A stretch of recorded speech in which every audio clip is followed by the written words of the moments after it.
Hello दोस्तों, स्वागत है आपका हमारे YouTube चैनल में। देखिए, चर्चा चल रही थी विजयनगर साम्राज्य की, और विजयनगर साम्राज्य में हमने पिछले टॉपिक में चर्चा की थी संगम वंश की। और संगम वंश के अंतिम शासक कौन थे? विरूपाक्ष द्वितीय थे। और इन्हीं विरूपाक्ष द्वितीय को जो है चंद्रगिरी के गवर्नर, जिनका नाम था सालू नरसिंह, ने जो है गद्दी से हटा करके एक नए राजवंश की स्थापना की, और वही वंश कहलाया सालू वंश। और सालू वंश की स्थापना को जो है हमने बताया था, कहते हैं प्रथम पलापहार। क्या कहते हैं? यानी सालू वंश की स्थापना जो है वो क्या कहते हैं? प्रथम पलापहार कहलाती है। ठीक है, तो इस वंश के संस्थापक कौन है? सालू नरसिंह, जिनका टाइम है 1485 से लेकर 1481। तो देखो, सालू नरसिंह के बारे में पहले तो जानना है कि इसी ने जो है सर्वप्रथम अरब व्यापारियों को जो है घोड़े जो है क्या करने का, आयात करने के लिए प्रोत्साहित किया था। और दूसरा जो है उड़ीसा के जो गजपति शासक थे, कपिलेंद्र के उत्तराधिकारी थे, जिनका नाम था पुरुषोत्तम, उनसे भी जो है युद्ध होता है। अंत में जो है एक उनको राज्य देना पड़ता है, तब जो है संधि होती है। ठीक है, और फिर इसी सालू नरसिंह का जो पुत्र होता है, जिसका नाम था इमाड़ी नरसिंह, क्या नाम होता है, जो 1491 से 1505 तक बनेगा, तो उसका संरक्षक बनाया जाता है नरसा नायक को। किसको बनाया जाता है? और उसी नरसा नायक के पुत्र होते हैं, जिनका नाम था वीर नरसिंह। तो वीर नरसिंह ने क्या किया? उसकी हत्या करके एक नए राजवंश की स्थापना करेगा, और वो वंश होगा तुलु वंश। और तुलु वंश की स्थापना को क्या कहते हैं? द्वितीय पलापहार कहा जाता है। क्या कहते हैं? ये प्रथम पलापहार कहलाता है, और तुलु वंश की जो स्थापना होगी उसे कहेंगे द्वितीय पलापहार। ठीक है, इसके बाद आ जाएगा तुलु वंश। तो पहले चर्चा कर लेते हैं किस वंश की? सालू वंश। तो देखिए, पहला पॉइंट हेडिंग डालिए, सालू नरसिंह टाइम है 1485 से 1491। तो देखो, यह सालू वंश का संस्थापक था। यह सालू वंश का संस्थापक था। सालू वंश का संस्थापक था। दूसरा पॉइंट देखो, सालू नरसिंह ने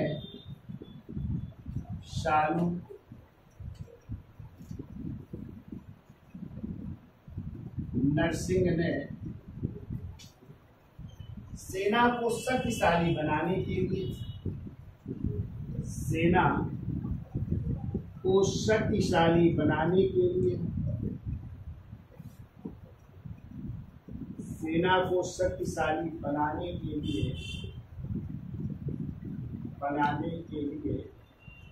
अरब व्यापारियों को अधिक से अधिक,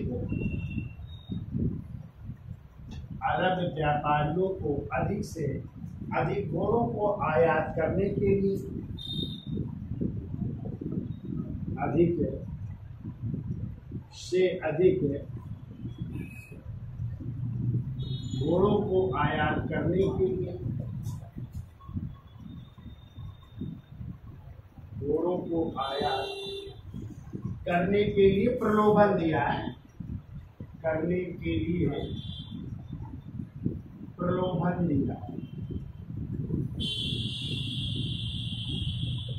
कि आप जो है अधिक से अधिक क्या करिए, घोड़े आयात करिए। क्योंकि अरब के घोड़े उस समय अच्छे माने जाते थे। जैसे हमने बताया था पीछे, फ्रांस से भी घोड़े आयात किए जाते थे, अरब से भी आयात किए जाते, तो यहाँ के अच्छी नस्ल के घोड़े होते थे। ठीक है, इनको प्रोत्साहित किया कि आप जो है घोड़े आयात करिए, और हम सेना में इनको रखेंगे, इन घोड़ों को। ठीक है, दूसरा पॉइंट लिखिए। देखो, इसके समय उड़ीसा के गजपति शासक, उड़ीसा के गजपति शासक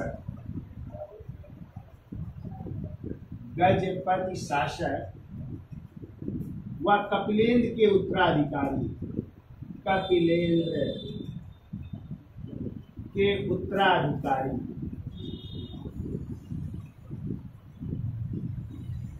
और उसका नाम था पुरुषोत्तम। कपिलेंद्र के उत्तराधिकारी पुरुषोत्तम ने सालू नरसिंह को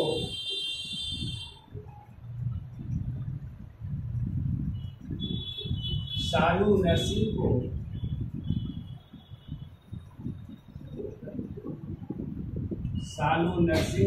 उदयगिरी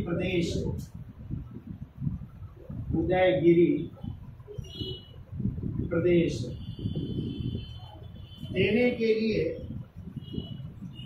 या कह सकते हो उदयगिरी प्रदेश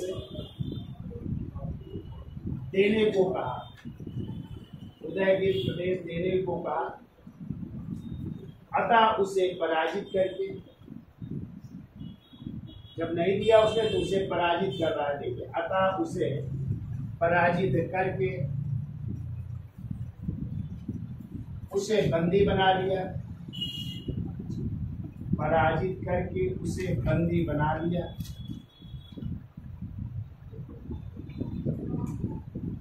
पराजित करके उसे बंदी बना लिया। अतः उदयगिरी प्रदेश देने, उदयगिरी प्रदेश देने व माफी मांगने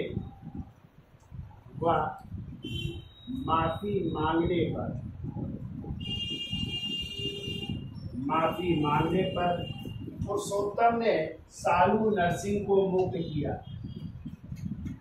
पुरुषोत्तम ने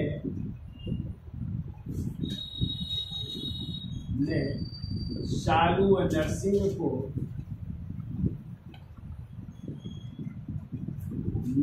को मुक्त किया। तब मुक्त करता है जब वो माफी मांगता है, उदयगिरी प्रदेश को देता है। ठीक है, तो किसने बंदी बना लिया था? पुरुषोत्तम ने, जो कहाँ के शासक थे? उड़ीसा के। कौन से शासक थे? गजपति शासक थे। और किसके उत्तराधिकारी थे? इसके पहले कपिलेंद्र थे। ठीक है, उनका पुत्र था पुरुषोत्तम, उत्तराधिकारी था। तो इसने मांगा कौन सा प्रदेश? उदयगिरी प्रदेश मांगा, लेकिन इसने जो है देने से मना कर दिया शालू नरसिंह ने। तो उसको पराजित किया युद्ध में और क्या कर लिया? बंदी बना लिया। तब जाकर के उसने जब उदय प्रदेश देने का वादा किया और माफी मांगी, तब उसको जो है शालू नरसिंह को पुरुषोत्तम ने क्या किया था? मुक्त किया। क्लियर हुआ? चलिए अगला। अब देखो, शालू नरसिंह के बाद उसका पुत्र अगला शासक बनता है इमाड़ी नरसिंह है। इसका स्क्रीनशॉट ले लो, फिर आगे चलते हैं। याद है? तो देखो, शालू नरसिंह के बाद जो है उसका पुत्र अगला शासक बनता है शालू वंश का, जिसका नाम है इमाड़ी नरसिंह, और उसका टाइम है 1491 से 1505 ईस्वी। देखो, पहले तो पिता का नाम क्या था? इनके पिता का नाम है शालू नरसिंह है। शालू नरसिंह। अब देखिए, इस शालू नरसिंह ने अपने इस पुत्र के संरक्षक के रूप में, चूंकि अल्पवयस्क पुत्र था, ठीक है, तो देखो शालू नरसिंह ने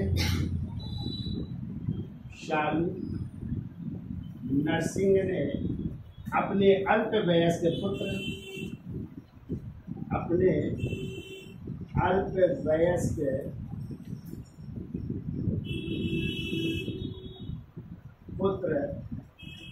इमाड़ी नरसिंह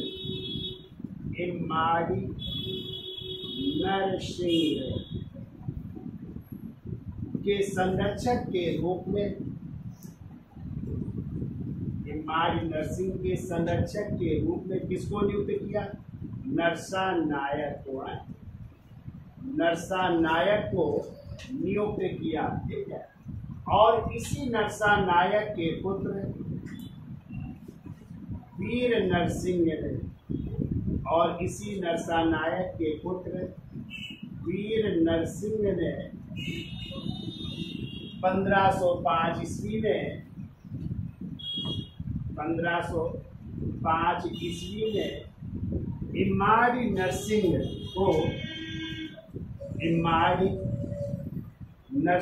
को गद्दी से हटाकर, इमाड़ी नरसिंह को गद्दी से हटाकर किस वंश की स्थापना की? तुलुव वंश की स्थापना की। इमाड़ी नरसिंह को गद्दी से हटाकर या सिंहासन से हटाकर तुलुव वंश की स्थापना की, और इस घटना को द्वितीय बला पहाड़ कहा जाता है। द्वितीय बला पहाड़ या द्वितीय अपहरण भी कह सकते हैं, ठीक है। यानी गद्दी से उसको हटा करके सिंहासन को क्या कर लिया, अपहरण कर लिया, यानी अधिकार कर लिया। तो ये घटना क्या कहलाई, द्वितीय बला पहाड़। यानी तुलु वंश की स्थापना क्या कहलाती, द्वितीय बला पहाड़ कहलाती। क्लियर हुआ। तो देखो सालू वंश के संस्थापक कौन थे, सालू नरसिंह। और सालू नरसिंह का ही बेटा है इमाज नरसिंह, जो अल्पवयस्क है। तो जब ये अल्पवयस्क है तो इसके संरक्षक के रूप में किसे नियुक्त किया गया, नरसा नायक। और इसी नरसा नायक के पुत्र कौन है, वीर नरसिंह। और इन्हीं वीर नरसिंह ने क्या किया, 1505 ईस्वी में इमाड़ नरसिंह को गद्दी से हटा करके किस राजवंश की स्थापना की, तुलु वंश की स्थापना की। और ये घटना तुलु वंश की स्थापना की घटना क्या कहलाती है, द्वितीय बला पहाड़ या द्वितीय अपहरण कहलाती है। अब प्रथम अपहरण क्या था, या प्रथम बला पहाड़ क्या था, तो संगम वंश के बाद कौन सी स्थापना, सालू वंश की स्थापना, वो प्रथम बला पहाड़ कहलाती। अब हेडिंग डाल लीजिए, आपका वंश आएगा तुलु वंश, ठीक है। तो इसका स्क्रीनशॉट ले लो, फिर आगे चलते हैं। तो लिख लिया है कि सालू वंश के बाद अगला वंश कौन सा आ रहा है, तुलु वंश। और तुलु वंश का टाइम क्या है, 1505 से 1570 ईस्वी, ठीक है। अब तुलु वंश के संस्थापक कौन है, वीर नरसिंह, ठीक है। और वीर नरसिंह का टाइम है 1505 से 1509। तो देखिए इनके पिता का नाम क्या था, वीर नरसिंह के, तो इनके पिता का नाम था नरसा नायक। क्या नाम था, नरसा नायक, नहीं थे, नरसा नायक का बेटा था। और कहते इनके पितामह के नाम पर ही, इनके पितामह के नाम पर ही इस वंश का नाम क्या पड़ा, तुलु वंश पड़ा, ठीक है। इनके हो सकता है पितामह का मतलब पिता के पिता का नाम क्या था, तुलु रहा होगा, तो उनके नाम पर इस वंश का नाम क्या पड़ा, तुलु वंश। जैसे आपने पढ़ा था संगम, तो हरिहर और बुक्का के पिता का नाम था संगम, तो इस वंश का नाम संगम पड़ा था। ऐसे ही वीर नरसिंह के पितामह का नाम था तुलु, तो पितामह के नाम पर इस वंश का नाम क्या पड़ा, तुलु वंश। अब देखिए वीर नरसिंह ने कौन सी उपाधि धारण की, इसकी उपाधि लिखी है, इसकी एक उपाधि है भुज बल की है, इसकी उपाधि लिखी है भुज बल की उपाधि है, ठीक है। उस पर उपाधि लिख लीजिए। अब देखिए कहते हैं इसका शासन काल जो है कितने वर्षों का है, 4 वर्षों का शासन काल है। और कहते हैं 4 वर्षों के शासन काल में ये आंतरिक विद्रोह से ही ग्रस्त रहा, यानी काफी विद्रोह हुए, आंतरिक विद्रोह से ही लड़ता रहा, ठीक है। और कहते हैं इसी के जो है चचेरा भाई था, चचेरा क्या भाई था, जिसका नाम था कृष्णदेव राय। तो कहते हैं नुनिज जो है, जो एक पुर्तगाली यात्री थे, वो लिखते हैं कि जो है एक बार अपने चचेरे भाई को इसने अंधा करने की आज्ञा दी थी। लेकिन जो दक्षिण भारत के इतिहास लिखते हैं नीलकंठ शास्त्री, उन्होंने कहा था ऐसा कुछ नहीं है, ठीक है। तो कहते हैं जो इसके सरदार थे, इसके बारे में कहा जाता है। तो देखो वीर नरसिंह के विषय में प्रचलित है कि वीर नरसिंह के विषय में प्रचलित है कि क्या प्रचलित है, कहते हैं कि वह सामंतों के विवादों का निपटारा, वह सामंत जो थे उसके, तो सामंतों के विवादों का निपटारा, सामंतों के विवादों का निपटारा जो है द्वंद्व युद्ध से करता था। किससे करता था, द्वंद्व युद्ध के माध्यम से करता था, ठीक है। द्वंद्व युद्ध के माध्यम से करता था, युद्ध के माध्यम से करता था। और कहते थे इस द्वंद्व युद्ध में जो विजेता होता था उसको जो है उपहार स्वरूप कन्याएं भी भेंट करता था। क्या भेंट करता था, कन्या भेंट करता था, लड़की भेंट करता था, खूबसूरत महिला को भेंट करता था जो जीत जाता था। तो इसके विषय में ये प्रचलित है। क्या लिखा, वीर नरसिंह के विषय में प्रचलित है कि वह सामंतों के विवादों का निपटारा किससे करता था, द्वंद्व युद्ध के माध्यम से करता था। और योग योद्धाओं को, और लिखो, और योग्य योद्धाओं को, योग के योद्धाओं को सुंदर कन्याएं भेंट करता था। सुंदर कन्याएं भेंट करता, सुंदर कन्याएं भेंट करता, ठीक है। सम्मानित करता था, सुंदर कन्याएं सौंप कर क्या करता था? सम्मानित। हाँ ठीक है, तो ठीक था उस समय है, जो बलशाली होगा उसको सुंदर कन्याएं मिलेंगी, ठीक है। हाँ, जैसे आजकल आप लोग पढ़ोगे अच्छे से, नौकरी पाओगे तो सुंदर कन्याएं मिलेंगी, नहीं तो हाँ शादी भी नहीं होगी, ठीक है। चलिए, अब इसके बाद जो है वीर नरसिंह के बाद जो है उसका छोटा भाई, जो कि चचेरा भाई भी है या सौतेला भाई कह सकते हैं, और उसका नाम है कृष्णदेव राय, जो पूरे तुलु वंश का ही नहीं, पूरे विजयनगर का सर्वाधिक शक्तिशाली शासक है। और किसका समकालीन है?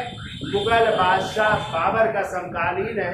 और बाबर ने जो अपनी आत्मकथा लिखी है, कौन सी? तुजुक के बाबरी या बाबरनामा या वाक़ियात बाबरी, उसमें जिन दो हिंदू राजाओं का उल्लेख किया है उसमें एक कौन थे? कृष्णदेव राय। और इसके अलावा उन्होंने मेवाड़ के शासक राणा सांगा का भी उल्लेख किया है। तो अगला शासक है कृष्णदेव राय, जिसका टाइम है 1509 से लेकर के 1529 ईस्वी तक। इसका स्क्रीनशॉट ले लो, फिर आगे चलते हैं। तो देखिए, वीर नरसिंह के बाद उनके भाई कौन? कृष्णदेव राय अगले शासक बन रहे, ठीक है। तो देखो, कृष्णदेव राय के पिता का नाम क्या था? तो देखो, पिता का नाम था नरसा नायक। वीर नरसिंह के पिता का नाम था वही इनके पिता का नाम था, तो नरसा नायक पिता का नाम था। माँ का नाम आ जाए तो माँ का नाम था नागला देवी। क्या नाम था? नागला देवी नाम था। और अपनी माँ के नाम से क्या बसाया था उसने? नगर भी बसाया था ना, नागला नगर। और पत्नी का नाम क्या था? तो पत्नियों के कई नाम मिलते हैं। एक तो विमल देवी नाम था, विमल देवी नाम था। एक का नाम था चिन्ह देवी, चिन्ह देवी। और एक का नाम था हासपेट नगर। और इन्हीं के नाम पर उसने हासपेट नगर भी बसाया था, ठीक है। तो ये पत्नियों के नाम हो गए, विमल देवी, चिन्ह देवी और हासपेट। इनके राजगुरु का नाम था व्यासराज, राजगुरु थे व्यासराज नाम थे, ठीक है। अब इनकी उपाधियां देखो बहुत पूछी जाती है, उपाधि लिखो, बहुत सारी उपाधियां हैं इनकी। तो इनकी उपाधि आंध्र भोज, आंध्र भोज, अभिनव भोज, अभिनव भोज, आंध्र पितामह, आंध्र पितामह, यमन राज स्थापनाचार्य, यमन राज स्थापनाचार्य, कृष्णराव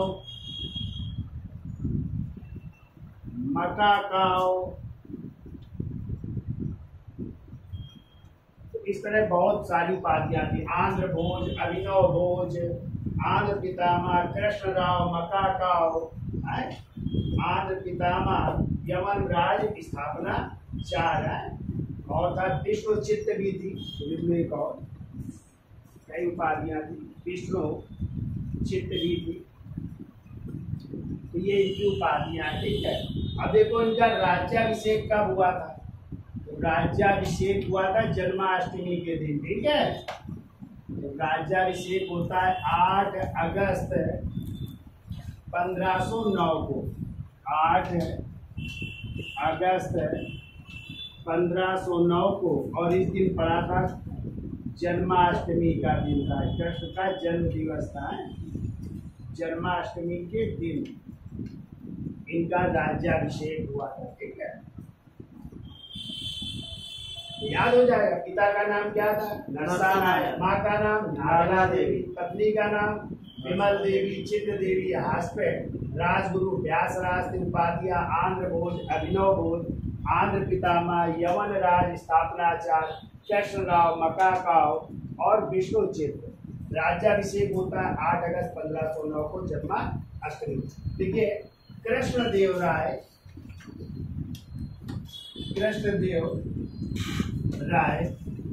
तुलु वंश के ही नहीं, पूरे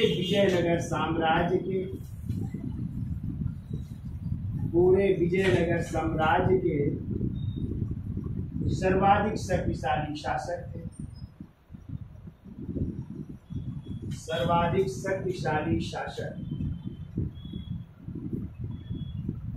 पूरे विजयनगर साम्राज्य के सर्वाधिक शक्तिशाली शासक थे। अगला पॉइंट को 1513 ईस्वी में उड़ीसा के गजपति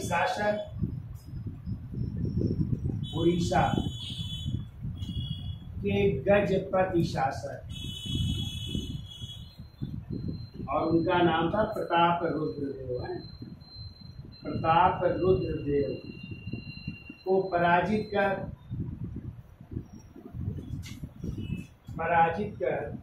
उनकी पुत्री के साथ विवाह किया।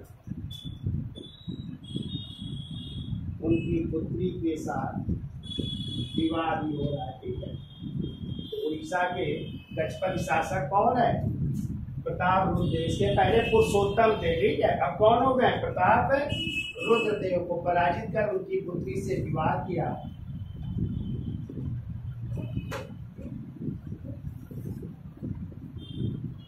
अगला पॉइंट को 1510 ईस्वी में, और 1510 ईस्वी में इस समय पुर्तगाली गवर्नर कौन है भाई? पुर्तगाली गवर्नर है अल्फांसो डी अल्बुकर्क, है ना। तो 1509 में बन गए थे और 1510 में गोवा जीता था ना यूसुफ आदिल शाह ने। देखो पुर्तगाली गवर्नर अल्फांसो डी अल्बुकर्क ने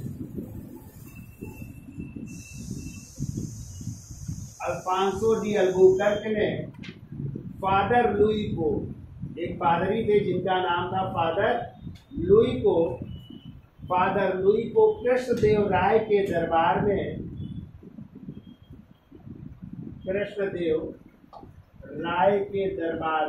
ठीक है, कहाँ पे दुर्ग बनाने की अनुमति लेने के लिए भेजा था? भटकल में। कहाँ पे?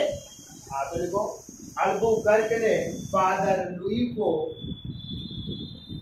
कृष्णदेव राय के दरबार में भटकल में एक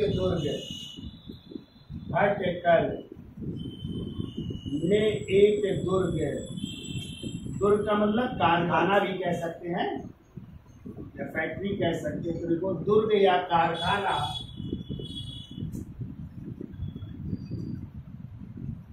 बनाने की अनुमति के लिए भेजा।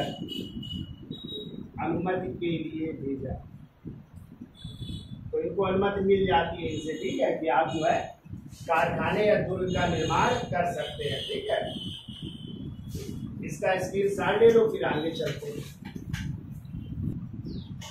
तो देखिए अगला पॉइंट को देखो, कृष्णदेव राय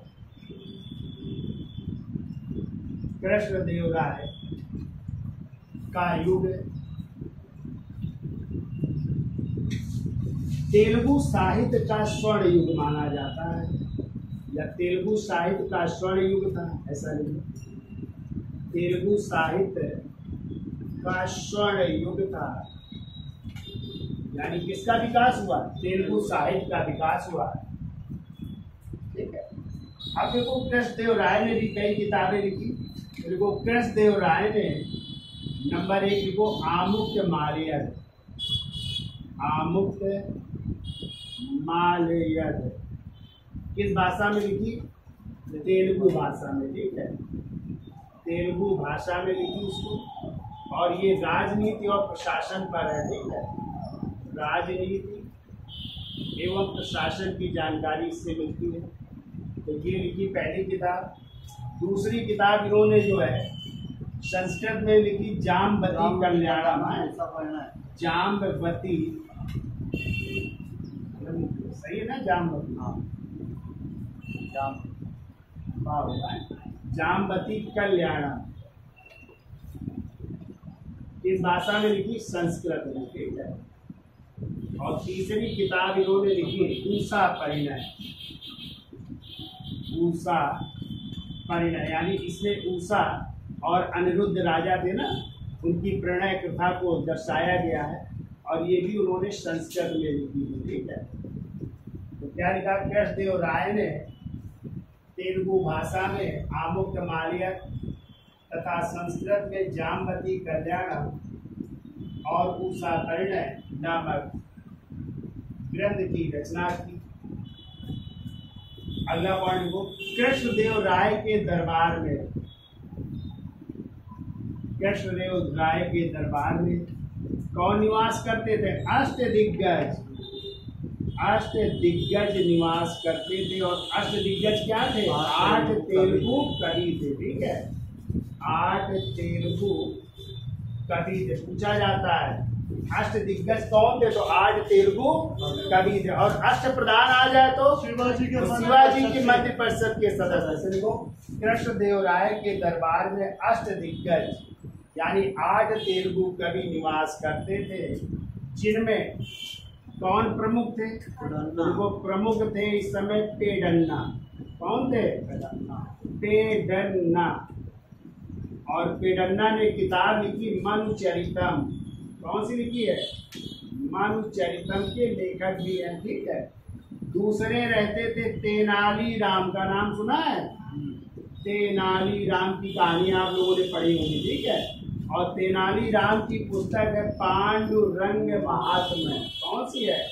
पांडुरंग महात्म्य। तो ये निवास करते थे, यानी अष्टदिग्गजों में ये 2 प्रमुख थे। तो प्रमुख थे पेडन्ना और दूसरे कौन थे? तेनाली राम। तो पेडन्ना की पुस्तक कौन सी है? मनुचरितम। और तेनाली राम की कौन सी है? पांडुरंग महात्म्य है। के लेखक निवास करते थे। अगला पॉइंट को, कृष्णदेव राय ने अपनी मां नागला देवी के नाम पर कौन सा नगर? नागलापुर नगर बसाया। नागलापुर नगर। और पत्नी की स्मृति में कौन सा नगर बसाया? हास्पेट नगर की स्थापना की, ठीक है। तो माँ के नाम पर नागलापुर नगर और पत्नी के नाम पर हास्पेट नगर की स्थापना की। और अपनी राजधानी में, देखिए, अपनी राजधानी में कौन कौन सी इमारतें बनवा रहा है? तो विजय भवन, जो सिंहासन मंच था, है विजय भवन। पोस्ट में लिख दो कि सिंहासन जिसमें बैठते थे उसका मंच था, तो ये बनवाया। इसके अलावा कई मंदिर बनवा रहा है। कौन से? तो देखो, हजारा मंदिर, विठल स्वामी का मंदिर, हजारा मंदिर, विठल स्वामी का मंदिर, विठल स्वामी मंदिर का निर्माण करवा रहा है। इसके अलावा एक कृष्ण मंदिर भी बनवा रहा है। देखो, बाल कृष्ण उदयगिरी से लाई गई थी मूर्ति। देखो, उदयगिरी से प्राप्त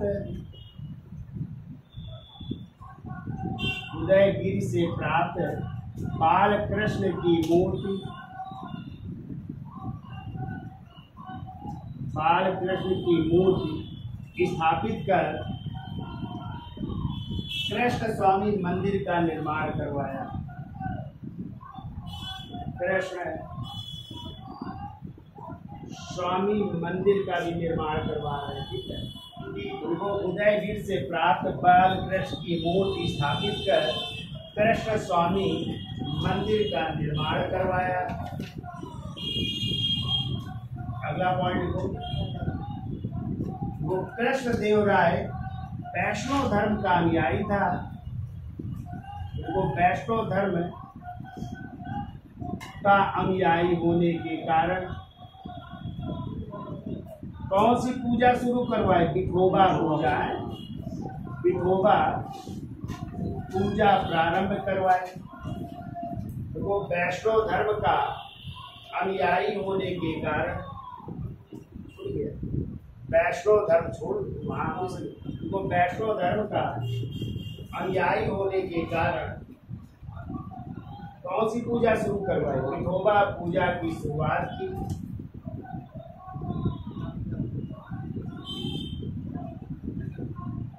अब देखो इसके शासनकाल में पुर्तगाली यात्री भी आए थे। देखो कृष्णदेव राय के शासनकाल में पुर्तगाली यात्री, पहला लिखो डोमिंगो पायस, डोमिंगो पायस, और दूसरा लिखो बारबोसा।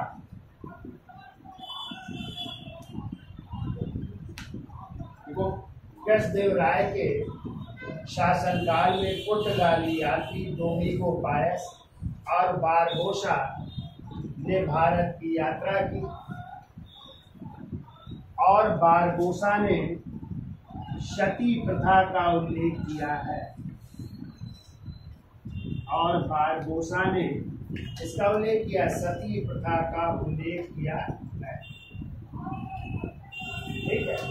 फिर हमने आपको बताया था कि मुगल बादशाह किसने? बाबर ने अपनी पुस्तक बाबरनामा में इसका उल्लेख किया, कृष्ण देव राय का उल्लेख किया है। कहा है कि उस समय के महानतम शासकों में कौन थे? कृष्णदेव राय थे। और एक पॉइंट और याद रखिएगा कि कृष्णदेव राय के दरबार में शुद्धाद्वैतवाद के संस्थापक कौन है भाई? शुद्धाद्वैतवाद के संस्थापक है वल्लभाचार्य। कौन है? तो कहते हैं वल्लभाचार्य भी उस समय के लिए इनके दरबार में गए थे। ठीक है, यानी इनके दरबार से संबंधित थे, उस समय के लिए इनके दरबार में भी गए थे। कौन? वल्लभाचार्य। जो किसके संस्थापक है? शुद्धाद्वैतवाद के संस्थापक उस समय के लिए। ठीक है। और 1529 में कृष्णदेव राय की क्या हो जाएगी? मृत्यु। तो कुछ समय के लिए शासक एक बनेंगे, इनका बेटा बनेगा, और फिर शासक बनेंगे इनके चचेरे भाई जिनका नाम था अच्युत देव राय। अगले शासक वो बनेंगे, जिसका स्क्रीनशॉट ले लो, फिर आगे चलते हैं।